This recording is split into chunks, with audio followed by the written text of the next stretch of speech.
We're going to work a couple problems where we're going to use the solution concentration as what we call a conversion factor. Now, remember, anytime you see this like G/L, you should unpack that if you're going to use it as a conversion factor. And actually, you can see what you can use it for as in your toolbox of goodies. So, G of solute, grams of solute, per L of solution, liter of solution. Notice that we can use it as a conversion factor to go from grams of solute to liter of solution and or liter solution to grams of solute. So we might use it this way or flipped. Then, for instance, molarity. What can we use that as a conversion factor to go back and forth between? Well, if we take molarity and we unpack that, what does that mean?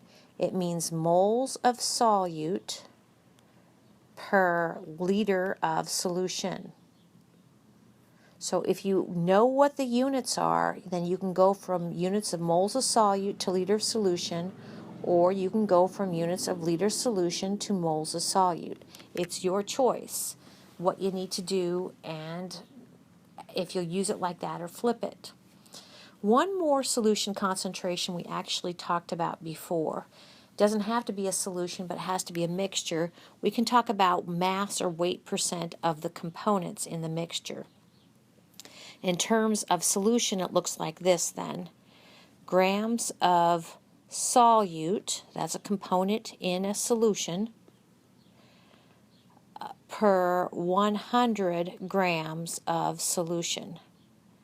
So actually this is our ticket to go back and forth between grams of solute to grams of solution, or grams of solution to grams of solute. Okay, so remember, these are like physical constants. We can use them as we need to in problems. So let's see what that would look like. A solution of sodium chloride has a concentration of 14.3 grams per liter. What volume of solution will contain 22.3 grams of NaCl? Here in a minute, so I won't necessarily do it here, I'm going to unpack that, okay? And we're going to use it as conversion factor. If you're diagramming this, what's it going to look like? Let's see. See, what volume of solution? So that's here on the right. So question mark, probably liters solution will contain, we're going to start with 22.3 grams of NaCl. Okay, so that's kind of what we're faced with.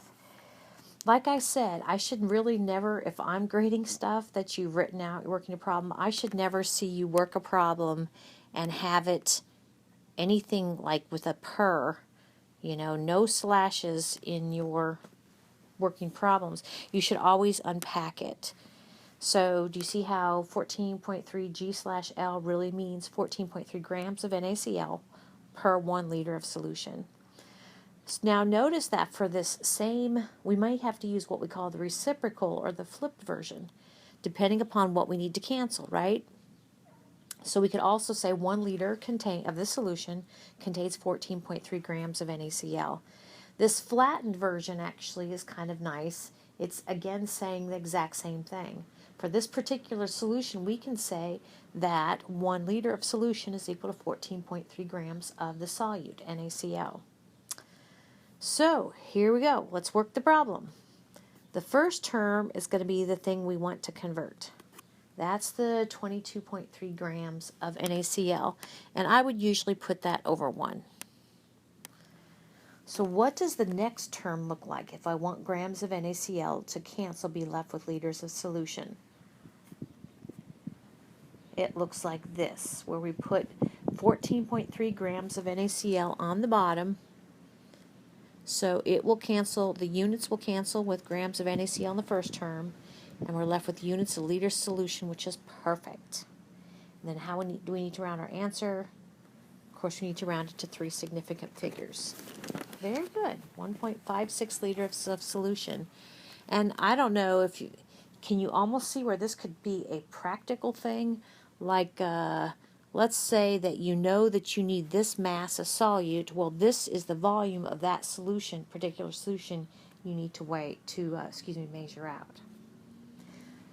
Okay, so keep in mind that oftentimes, and this really entered in when we did stoichiometric calculations too, we need to be what we call explicit. Like with stoichiometric calculations, we had grams of two things, so we had to say grams of what, which component. So this is just to kind of remind you that sometimes you have to be explicit with your labels as you're working your problems.